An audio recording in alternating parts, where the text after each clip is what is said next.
Le Togo n'en finit plus d'être au centre des attentions. Et pour cause, celui qui en est le premier dirigeant, Faure Gnassingbé, a donné le 4 mai dernier son OK pour être le médiateur dans la crise politique au Mali, à l'heure où la junte militaire est l'objet de pression pour rétablir un régime civil. Nous avons, au nom du président de la transition, sollicité le président Faure Gnassingbé.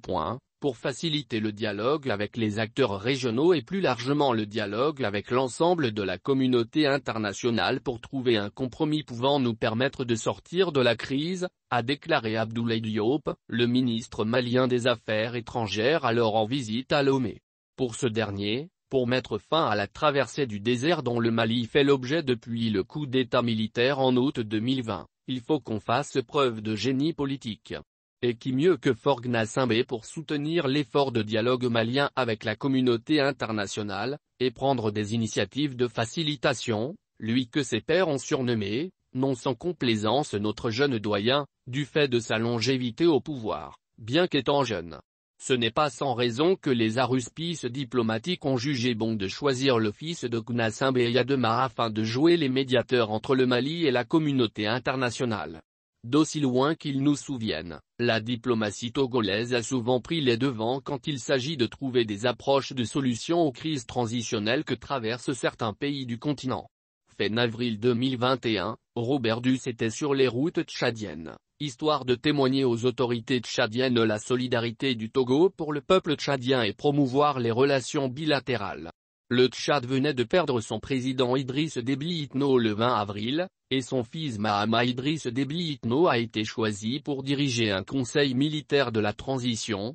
CMT. Si cette visite avait pour objet les questions de sécurité régionale et la coopération bilatérale, Robert Duss n'a pas manqué d'assurer aux autorités tchadiennes la disponibilité de son pays à les accompagner. Le Togo est disponible à accompagner le peuple tchadien et son conseil militaire de la transition, CMT, en vue de l'organisation d'une transition pacifique et inclusive, avait-il martelé. C'est dire si le Togo avait marqué des points en se mettant au chevet d'un pays pourtant situé à quelques 2 points d'interrogation 0,88 km de lui. Comme au Tchad, le Togo ne s'est pas fait prier pour se donner le premier rôle dans la résolution de la crise malienne, après le coup d'État qui a vu l'arrivée au pouvoir du colonel Assimi Goïta au détriment d'Ibrahim Boubacar Keïta au pouvoir depuis 2013.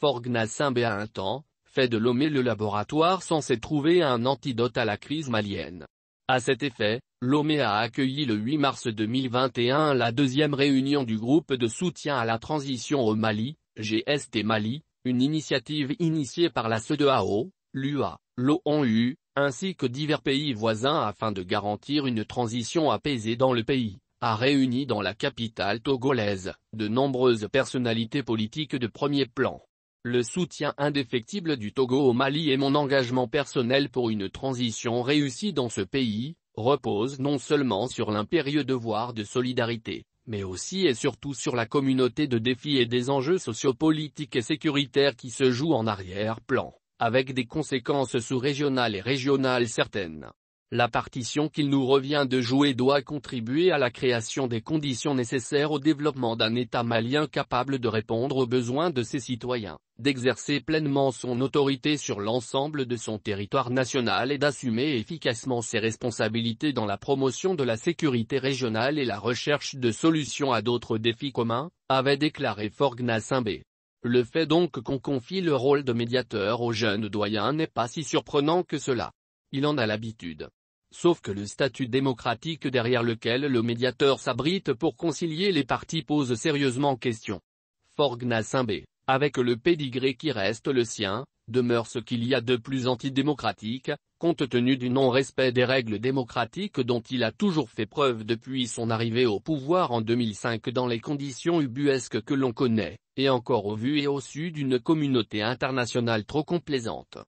Faure Gnassingbé demeure un président en délicatesse avec l'alternance démocratique, un paramètre qui à lui seul suffit à discréditer sa médiation dont on ne saurait d'ailleurs se prévaloir. Confier la gestion d'une crise de haute importance telle que celle malienne à celui dont les actions génèrent dans son propre pays des crises sociopolitiques qui sont restées sans solution depuis plusieurs années dans un cul-de-sac innommable. Confier la médiation d'une crise au chef d'un régime qui se plaît à faire des prisonniers politiques, a bâillonné la liberté de la presse qui recule de 26 places, si l'on en croit le dernier classement de la liberté de la presse publié par l'ONG française Reporters sans frontières, RSF, discrédite d'office la démarche des autorités maliennes qui feignent d'ignorer qu'elles confient un dossier aussi prégnant à un médecin qui se doit de se guérir lui-même. Passe encore si le président ghanéen ou, dans une certaine mesure, celui béninois ont été sollicités pour jouer ce rôle-là. Mais le confier à un Togo toujours sous le joug d'une dictature sans cesse renouvelée, voilà qui sent son paradoxe.